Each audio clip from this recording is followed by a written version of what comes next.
Welcome back to Missing. I am Tim here today with Lance. Lance, how are you today?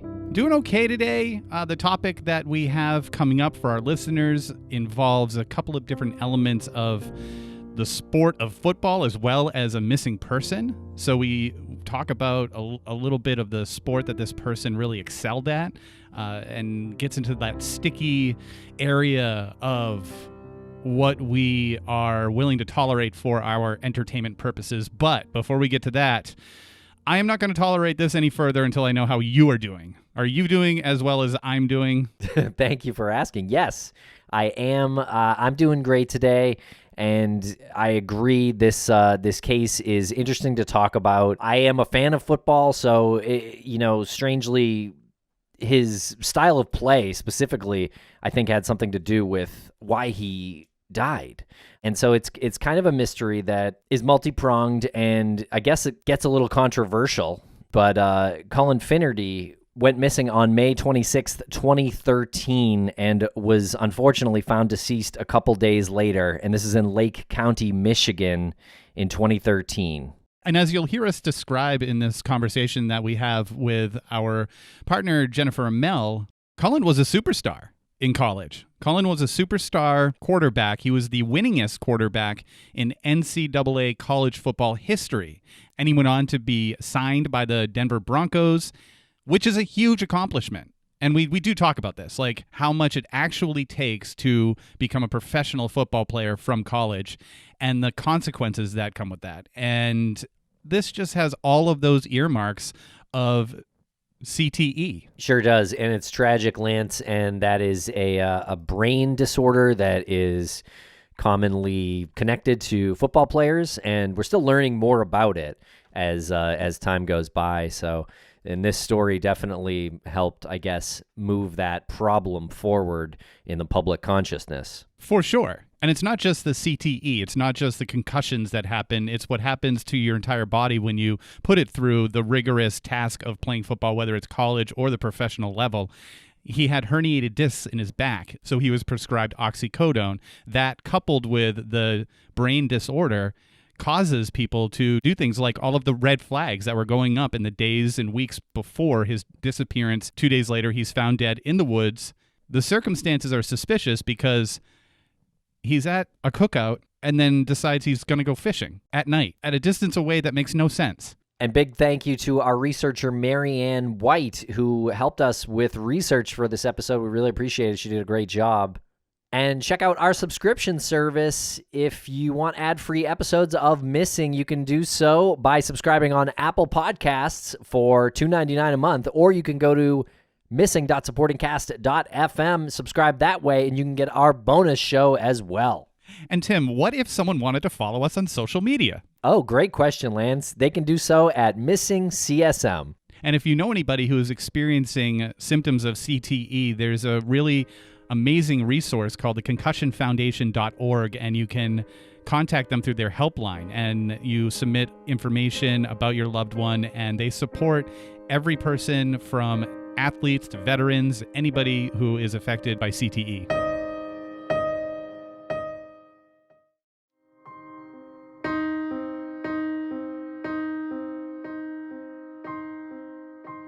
Welcome back to Missing. Jennifer Amell, how are you today?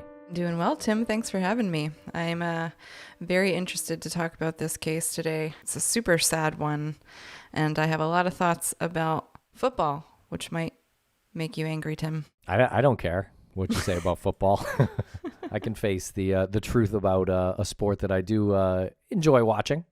You said that this is a really sad case, and they're all sad, and this one is unique in its sadness because it does run the line of entertainment and the consequences of the sport of football that is oftentimes very violent, and it has lasting effects on someone's brain, and that's what we get into with this. And it's, I think, frustrating because you see somebody who's such a huge talent and has a family and has what seems to be a good extended family, and again, those repercussions of participating in a violent sport just surface up.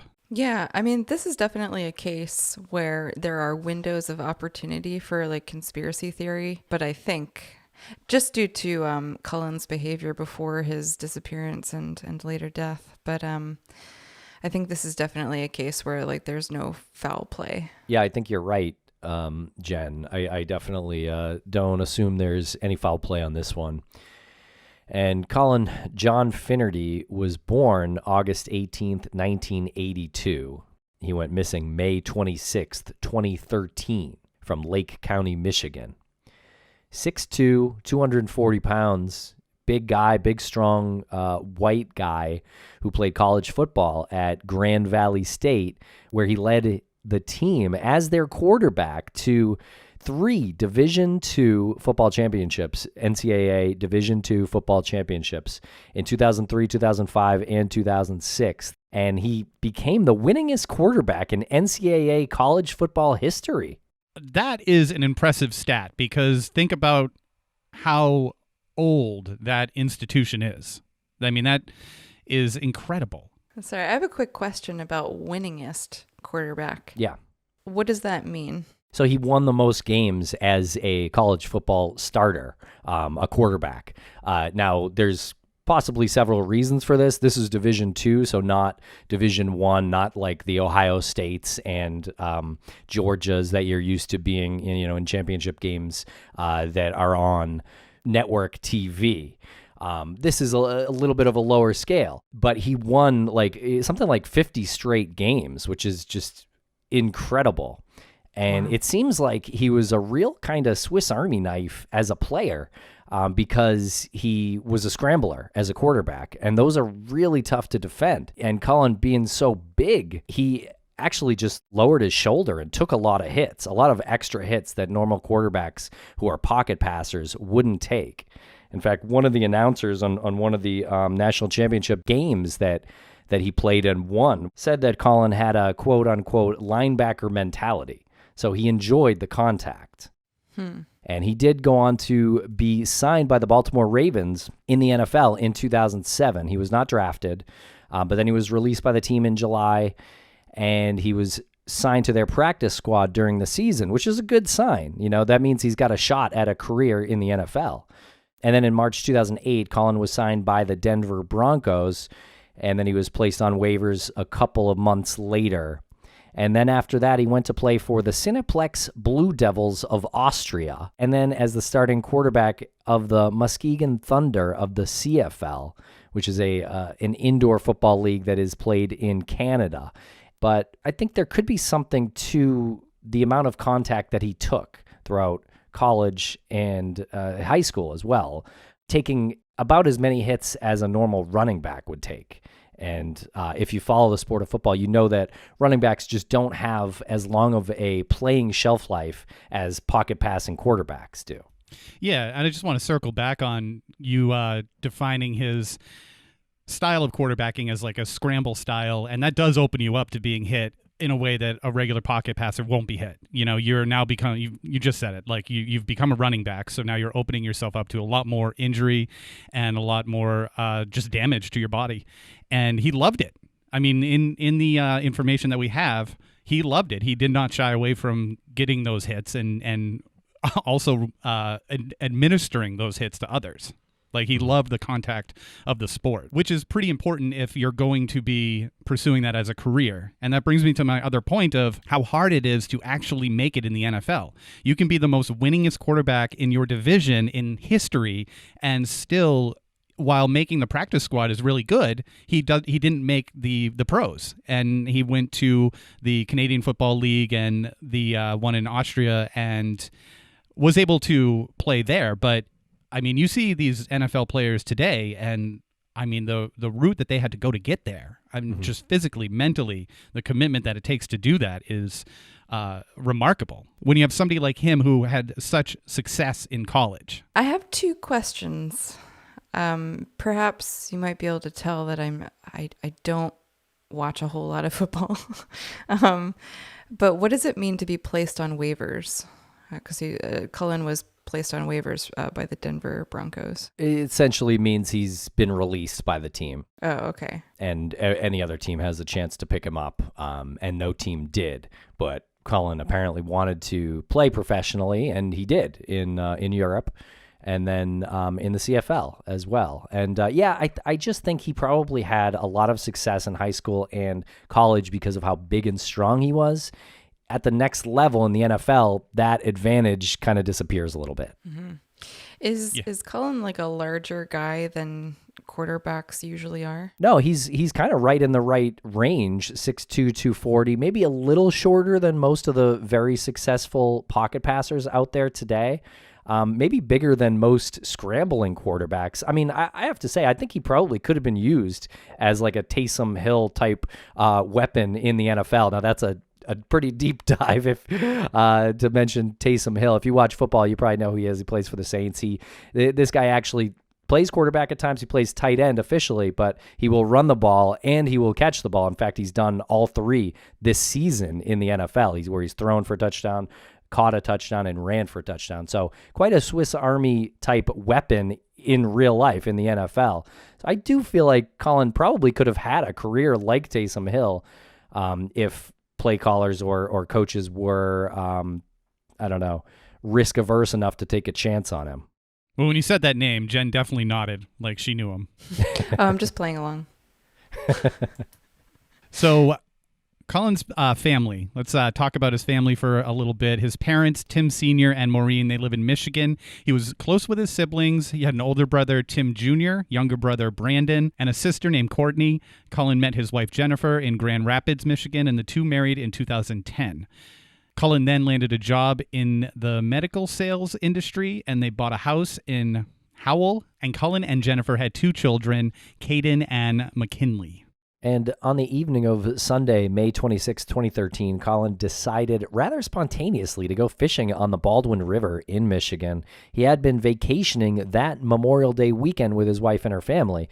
His father-in-law and brother-in-law dropped him off at the river, planning to return in about 30 minutes to pick him up. And so at about 10:30 p.m. that night, Cullen's family called the Lake County Sheriff's Department, and they reported that they had dropped him off at Bray Creek State Forest Campground a few hours earlier, and when they went back to pick him up, his boat was there, but he was not. And the undersheriff said it wasn't unusual for people to get lost in those woods, and that it happens a few times every year. And we had talked briefly off air about whether or not it was common to go fishing at night, and I'd said it's not uncommon to go fishing at night after it cools down, but this is super uncommon for him to do it. I'm gathering that he's at a Memorial Day weekend with his wife's family, and then spontaneously at night decides that he's going to go fishing.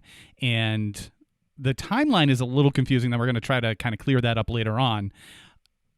It is unusual to have this happen in his circumstance. Would you agree? Yeah, I mean, it is strange behavior to all of a sudden decide to go fishing like that late into the evening. I also find it a little weird, and I don't know what the context of this is, though, why his father-in-law and brother-in-law had to drop him off to go fishing. Like, did he not have a vehicle of his own? I mean, it's a little weird, huh? Yeah, maybe was he using their boat? I don't know. Yeah, I don't know. So I just want to clarify this point. Where Cullen decided to go fishing was near the Baldwin River in Michigan, and this is where they were vacationing on Memorial Day weekend. This river is about 3 hours away from where Cullen and his family lived in Howell, so maybe that's why he was dropped off. Lake County officials called the state police to aid with resources, and 3 officers walked the nearby creeks and rivers as a helicopter flew overhead. The officers found a vest, but Cullen's family did not believe that it belonged to him, and they also found footprints approximately 1.5 miles from where he had been dropped off. And when pinging his cell phone, the results showed as far as 3 miles south and 5 miles north. The last time Cullen had been on a call was at 9:36 p.m. with his brother-in-law. Cullen told him that he didn't know where he was. Okay, so let's pause here for a second. Let's unpack this cell phone ping.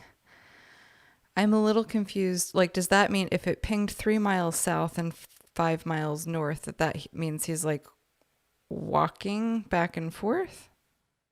That sounds like a lot of ground to cover on foot. Yeah, but like it doesn't mean that he traveled 8 miles. It's just like the tower location. So he could have been traveling away from where he was fishing.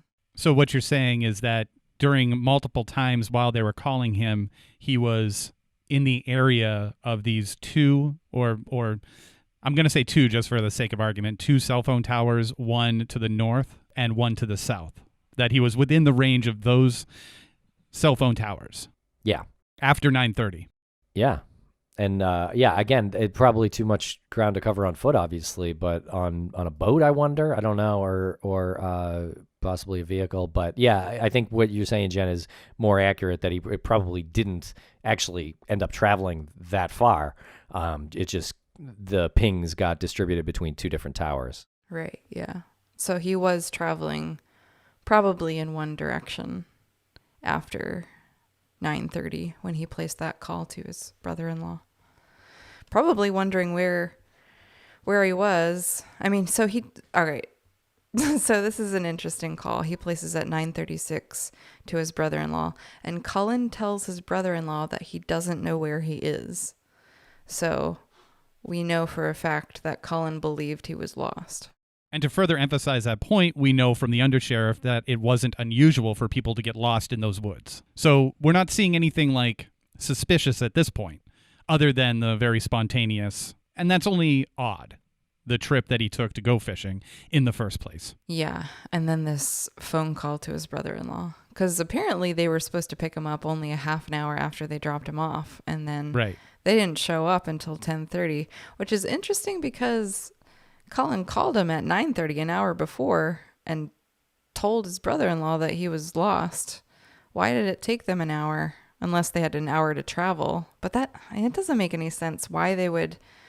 It's like picture Cullen that like they're having this party on Memorial Day weekend, and like around 8:00 at night, maybe a little earlier, he's like, I think I'm going to go fishing. Can you get all of our gear together, load up the boat, and drive me an hour away to go fishing? I'd be like, no, man, like chill.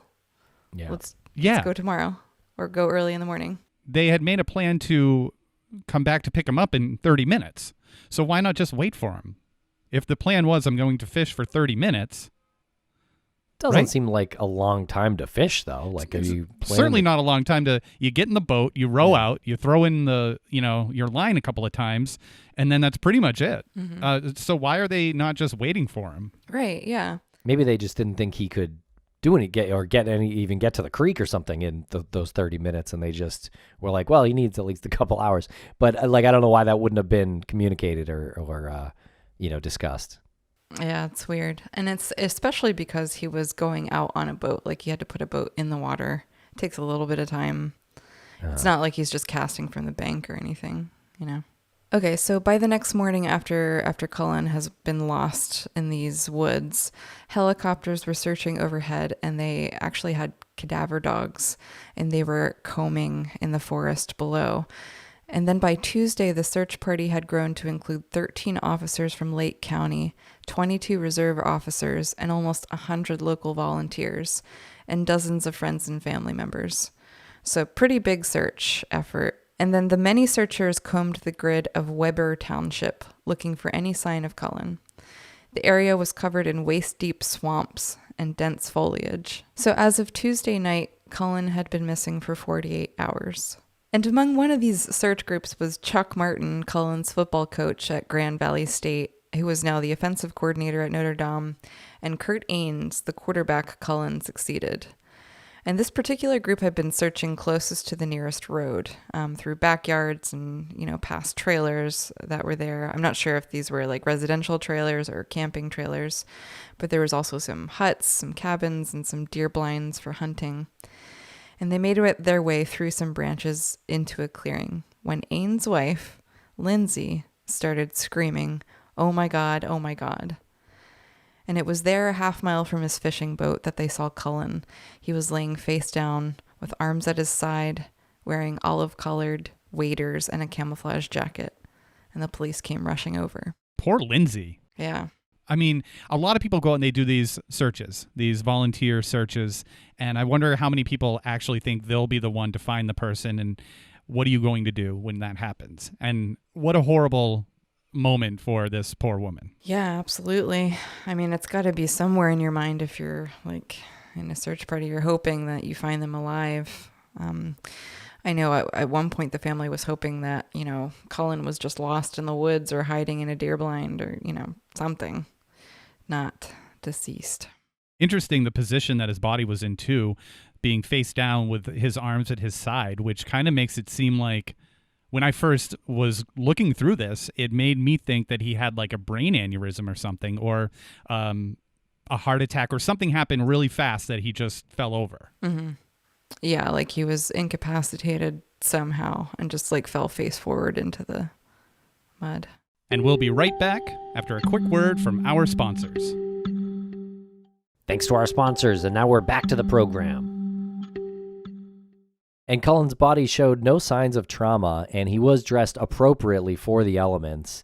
But his death just didn't seem to make sense to a lot of people. And he had been a star college football player, as we went over, and he was now 30 years old with a wife and 2 children. His daughter had been baptized, surrounded by family just a week earlier. And over that Memorial Day weekend, they were vacationing with Jennifer's family. Didn't make sense that he went fishing alone that day, or why he was found so close to the road, or why he was a half mile from where he docked his pontoon boat. Yeah, all of that says to me that he was like already experiencing some disorientation, like when he decided to go fishing. Like it's an odd, we've touched on this many times, but it's just an odd decision to make at that hour. And then he docks his boat and wanders half mile away from it. And like, that's how he gets lost, I guess. Yeah. I don't know. It's kind of terrifying to think about this. I wonder how familiar he was with the area that his boat was in, like in that body of water. I wonder how familiar Jennifer's family was with that as well, because it's dark out and you can get really disoriented really fast if you're out in the middle of a body of water and all you see are trees. And if you're experiencing some sort of like emotional break or something, it's really tough to figure out which way did I come in. So he probably rode to the first kind of familiar looking area and docked the boat just to get some sense of his geography, I would imagine. Okay, but yes, story time. When I was a kid, I got lost in the woods up in the Poconos in Pennsylvania. I knew that there was a creek that passed by my grandmother's house. And after walking around and crying for a very long time, I was like, oh, I'll just follow the creek back down because it flows one direction. I'll follow the creek back down and that will lead me to my grandmother's house. This sounds like a fairy tale, Red Riding Hood story, but it's true. It actually happened. So that begs the question. It's like if he was disoriented, but he's flowing down a one-directional river, unless he took some kind of tributary, it would be quite easy to find the place where you started. Yes. If you're in the right mind. Yes, and I think we just answered the question. I think you just answered the question for us. If he's flowing in one direction and then he realizes that he's going too far, he's going to dock the boat as soon as he can so that he doesn't continue to go in this one direction, because I can imagine it'd be pretty tough to row upstream. So it feels like now, hearing that, yeah, he probably was thinking, before I get too far, because strong guy probably could row upstream, but he was probably thinking, before I get too far, I should dock this boat. And then it does make sense, right, that he would call his brother and say, I don't know where I am. Yeah, I mean, most of the time these pontoon boats like have a little outboard motor, right? I'm not sure if we know if this one had also a good point. Had a little motor, or if it was just like being pulled down the river or something. And other things didn't seem to add up either. Over the last few days, Cullen had started to complain of having headaches and restless sleep. Then in his last 2 phone calls, one to his wife and one from his brother-in-law, Cullen is said to have sounded panicked. He mentioned that he was uncomfortable and nervous, and he said that he ran into 2 men on the Baldwin River, and he thought they might be following him.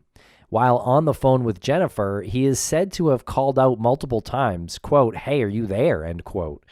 When she asked who he was talking to, he responded, quote, "That guy," end quote. Cullen then told Jennifer he was taking off his clothes. Jennifer told him to stay where he was, and the call was suddenly disconnected. Jennifer then sent him a text message telling him not to move, that her brother and father were coming to pick him up.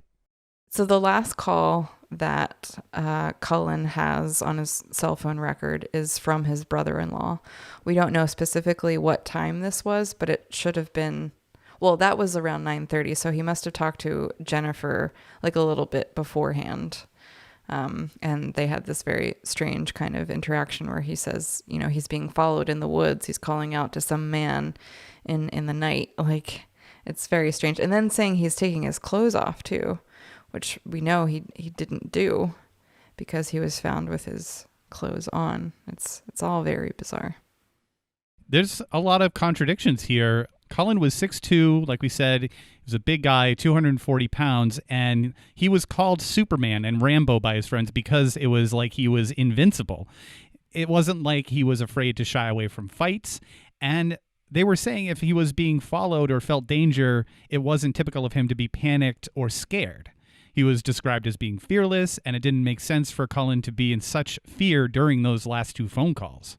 It's almost like another, like, again, I don't want to use like mental break or something like that, but that feels like it. Yeah, that's what I'm leaning toward as well, and we'll get into that more. But I just will say, like, say it wasn't a mental sort of like psychotic break or whatever. Even if you're just like, you know, known as a fearless person in your regular life, if you're alone and lost in the woods in the pitch black and you think you're being followed, like, I don't know. That's pretty scary, even for the toughest of football players. Yeah, and his former coach, Chuck Martin, was quoted as saying he was the only quarterback in the history of football who would want to go knock the lights out of somebody. And that's a quote, end quote. And smiling, he went on to say, quote, everybody spends their life trying to protect their quarterback, not Finnerty. No one loved contact, the physical part of football, more than him, end quote. And every time Cullen scored, he would actually pose like Superman. And he even fell off a zip line once, falling nearly 30 feet to the ground. And he stood up unscathed as others hurried to call 911. And to everyone, Cullen Finnerty was invincible. That story sounds like he's kind of a folk hero. Yeah, but then we get back into this potential paranoia, or like, you know, something's maybe going on in his head. I mean, it sounds to me like maybe like latent schizophrenia or due to brain injury or whatever. But there was another time that Cullen's older brother Tim had heard or seen Cullen be scared, and that was back in December of 2011. He said Cullen had been out in Detroit with coworkers and thought he was being followed by the FBI. He became so paranoid that he drove to Tim's house in Grand Rapids, which is more than 150 miles away. And when he got there, Tim didn't see anybody following him, and he said that Cullen was not acting like himself. Yeah, and this was about 2 years before he went missing. Yeah. This terrifies me. That's so sad. The notion that you can do something in your life and be so successful and so good at it, and there's another part of you that is losing its grip on reality. And you have these moments where you get into these paranoid mindsets. You said schizophrenia. That terrifies me because there's so much of your brain that's just not, whatever that percentage is of your brain that you don't use, like all that unknown area again.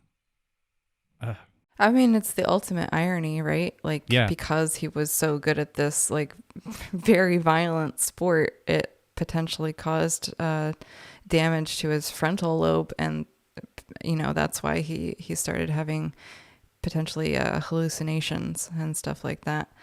So, I mean, his love of football was ultimately his downfall, you know? Sure. And the reputation that preceded him might have contributed to people not thinking that he couldn't handle himself in every scenario, because they knew, we have the words here, he's the toughest of the tough, and they didn't think that they had anything to worry about in regards to anything happening to him. So, hey, it's Cullen. He's tough. He can handle it.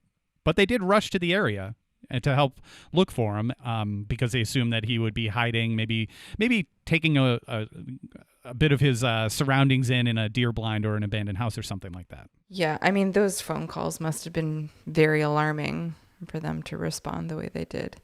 If they did think that Cullen was like kind of able to handle everything. I'm sure hearing fear in the voice of a man like that is pretty jarring. And Dave Kibbe, who owns 10 acres of land across from the campground where Cullen had docked his boat, on that Sunday, he and his wife were sitting outside their camper around dusk and recall hearing some yelling. And they could also hear fireworks in the distance, so they assumed it was all festivities for the holiday weekend. The next morning, the campground was filled with more cars and people than Kibbe had ever seen there. Kibbe met Cullen's wife that day, noting that she looked distraught. And a lot of areas where people speculated Cullen may have gone were part of Kibbe's property. It didn't make sense to him, though. If Cullen had gone in any of those directions, he would have run into someone or something, a road, a barbed wire fence, something along the way. And as Kibbe put it, quote, "It's so hard to actually get lost in there," end quote. Well, that's an interesting take because we have the undersheriff saying that it is not uncommon for people to get lost in there. Yeah, maybe it makes sense for Kibbe not to get lost in there because he lives there and is very familiar. But for people who aren't familiar, I mean, people go lost in the smallest patches of forest and, wilderness. I think Kibbe is saying something one way that he's actually meaning in another way. Like it's easy for someone to get lost there, but it might be actually hard to stay lost there because you're going to find something like a barbed wire road or something. Right. It's not like vast wilderness, like miles and miles. Right. Yeah, I mean, you can get lost anywhere. And I'm sure the undersheriff is saying what they said based on, actually people haven't gone missing there for at least a period of time. So it's not like the undersheriff was probably making that up. So yeah, it's a conflict there, but makes some sense, I guess, from both perspectives. And a year before his death, Cullen had completed a 13-mile Tough Mudder obstacle course run. And after that, his back had stiffened, and he was prescribed oxycodone for 2 herniated discs. His siblings said, however, that in recent months, Cullen told them that his back felt better, and he was weaning himself off of the medication, and he was ready to get back into the gym. Other sources reveal that he had a prior addiction to painkillers and had spent some time in a rehab center more than a year earlier. Another source says that he relapsed shortly after. His wife is said to have told police that she could not imagine him going down that road again. But in the months prior to his death, Cullen had been feeling stressed from increased job responsibilities. During that time, he called his mother and brothers for support. Soon, however, Cullen got a promotion and things seemed to be going better. I mean, say what you will about him being tough. I mean, it's oxycodone. Come on. Like that is like the nastiest. Yeah, that's a tough habit to break too, I've heard. It's definitely possible that he was still, taking pills, and especially if he was in a particularly stressful time in his life. I don't know. I mean, I'm not a doctor, but I feel like having an addiction like that, maybe having some brain trauma and potentially having, a familial history of mental illness might be like a recipe for disaster. I don't know. Mm-hmm. So with the oxycodone, there is a documented history of a former NFL quarterback, Brett Favre, actually speaking about this at a press conference, how he was addicted for years. And he described the years between 1992 and 1996 as a blur. And he was dependent on oxycodone to fall asleep. And so he slept only a few hours each night. So, yeah, again, very tough to shake. And there's some documented precedent of actual quarterbacks having been addicted to it. Is oxycodone an opioid? I think it is. Sure is. Yes. Yeah, I mean, it's part of the whole opioid crisis, doctors just prescribing opioids for whatever kind of pain and then not really offering any assistance or support when you become addicted after an injury. That was a really interesting point that you brought up with Brett Favre. You said, what were the years? 92 to 96. I mean, that was like his prime. He won MVPs, I believe, in 96 and 97. Yeah. I mean, that is I'm just speculating, but it feels to me like successful NFL franchise, successful quarterback, get him on the field any way you can, right? Yeah, exactly. This seems like he might have been doing this beyond the doctor's control. I'm not really sure. Yep. It seems like he kept the secret, which I do think is part of an addict's behavior at times. They will, take some of these pills, maybe buy some of these pills, or, even keep them in a certain place in the house where your spouse can't find them. So you can access it later, when you need to. Yep. Someone once said, if you ever think that if you ever have a question about whether you're addicted to something, ask yourself if you're hiding it. Right. Mm-hmm. And so you're right on with that. Yeah. Oh, that's interesting. Yeah, really sad about Cullen, though. My goodness. I mean, he seemed like he was very well loved by his friends and family and his community. More than 1,000 people attended Cullen's funeral. And from all the stories told, Cullen is known and remembered for his jokes and pranks, savage bear hugs, nicknames, and wisecracks. And the day after his funeral, Cullen's family returned to the woods where he was found. They floated the pontoon boat down the river and walked along the banks. They found his fishing line stuck in an overhanging tree. Another local had reiterated what others had said. He could simply just not understand how anyone could die in such an open area, so close to the road. Wow, that's really, yeah. It's a sad scene to think about, and it almost reminds me of like a Viking send-off. It's not that his remains were on the boat, but like, passing it down the river in that symbolic way. What do you to think about the fishing line in the tree? Every time I've been fishing, I've gotten fishing line stuck in a bush or a tree. But I'm a bad fisherwoman. I find that hard to believe, Jen. You're so crafty. Yeah, I'm very surprised at that. Terrible.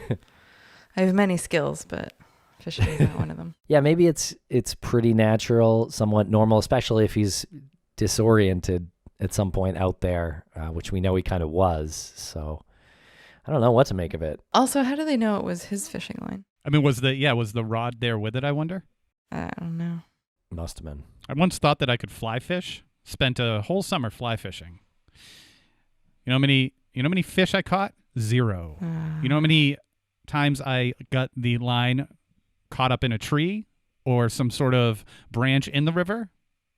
100% of the time. And we'll be right back after a quick word from our sponsors. Thanks to our sponsors, and now we're back to the program. And so Cullen's family wanted to find out exactly what happened that Sunday. They needed closure. And after his death, they found out that Cullen had donated money to an orphanage without telling anybody. He had also sent money to a friend with cancer, and he even stopped to help coach random soccer practices. And that is kind of weird, I think. It's not only sounds uncharacteristic of Cullen, but it's just kind of a weird scene to picture if you're a soccer team practicing and then someone comes over and is assisting with these soccer practices. I wonder how many different teams or how many different times this happened. It does sound, I don't know what to call it. Just a bit bizarre. Yeah. I mean, he was described as being outgoing and very personable, and maybe that is within his personality to help with these things. But just stopping, because I'm imagining he's stopping his car. He's driving and he sees the soccer practice happening, and then he stops and he's like, "Hey, let me give you a hand." That does sound a little bit out of anyone's character. I mean, Yeah, but who knows? weird. I mean, unless he had a history of coaching soccer before. But his kids weren't old enough to play. Outside of the context of his death, though, would this be unusual for him to donate money to a orphanage or any charity without telling anybody? Sent money to a friend with cancer. I mean, looking at it through the lens of his mysterious death, you can view it one way. But if he hadn't died mysteriously, I wonder how it's viewed. Well, definitely in the context of previous strange, thoughts about being followed by the FBI. I think that's a little weird. I mean, you definitely have to ask his family if it was in character for him to, be interested in soccer, first of all, or to coach. And I don't know. Yeah. Also, the donating money strikes me as something that potentially a suicidal person could do. I wonder how much he donated. Yeah, that's true. Yeah. Or somebody who might know that they have a limited time to live. Maybe not suicidal, but he knows something's in decline. Yeah. I mean, maybe he thought he was being pursued by something. He feared, harm or death in that way. The initial autopsy report, though, was inconclusive, which is so frustrating. And the toxicology report was negative. The family had no explanation for how Cullen died. And I wonder what they tested for with the toxicology report, because if it was negative, that means he wasn't on the opioids anymore or hadn't taken them within a certain period of time, I guess. And Memorial Day weekend, I guess he wasn't drinking, or maybe that had time to pass through. It seems like from the report here, like what's noted by the medical examiner is that he was on oxycodone, because it's later listed that he died of pneumonia brought on by inhalation of vomit after he became disoriented and paranoid while lost in the wilderness, and that this may have been a result of oxycodone combined with having chronic traumatic encephalopathy. Yeah. CTE. So yeah, for the medical examiner to write that on the report, I mean, it had to have shown up somewhere, or they found other evidence that he was using oxycodone. Interesting, though, it's a negative toxicology report, and then the possibility of him using led to the vomiting. Mm-hmm. Yeah, it's almost contradictory. I'm not sure what to believe. Witnesses did state that he had been drinking before he went fishing too, but his blood alcohol level was negligible and did not contribute to his incapacitation. But if he vomited out there, I would have to guess that it did. I just don't know. Yeah, I don't know. Like why? Yeah, what caused the nausea and the vomiting? But CTE is a degenerative brain disorder found in many former football players, and it's said to be caused by multiple concussions and head injuries. I mean, this is a personal opinion, but like, why are we doing this to people? Like, why do we allow a game to go on that can like permanently damage young people for the rest of their lives and cause their death? Like, I just don't get it. It's a multi-billion-dollar industry. I know, but that's gross. That's your answer. So many people watch it. I mean, from high school to college to the pros. Would you still watch football if it was no contact or like light contact? I would. Yeah. Yeah. I mean, they've toned it down since look at football in the 70s and 80s. Oh my and God. 90s. Like, they've toned it down a lot. Yeah, it is much different now. The players have different helmets for this purpose now. So they have tried, to the NFL's credit, but previously to this point, they also tried to kind of bury this information about how bad CTE is, chronic traumatic encephalopathy. And there was even a movie about it starring Will Smith called Concussion. So yeah, this is a very frequent topic. And it has been already this season with a popular quarterback who got a concussion. The NFL said he was okay. They sent him back in, and then he got concussed the next game as well. So it's, and then he was held out several weeks, and an investigation, doctor fired. It's a whole thing. It's a storyline every single season in the NFL. Mm-hmm. There's always something, yeah. And then there's people saying, I mean, you're talking about Tua from the Miami Dolphins, right? Mm-hmm. Yeah. I mean, the first time he gets hit, he can't walk back. Like, he stumbles and he can't walk back. And then they were saying, but that's like a classic, like, indication that you just got concussed, where he stumbled. The second time he got hit, he was seizing up. It was like nauseating to look at him on the ground. His fingers were contorting, and he was seizing up. And people were actually saying that wasn't a concussion. Like, it was nauseating to look at. Yeah, people questioned if he should play at all after that. Yes. That second one.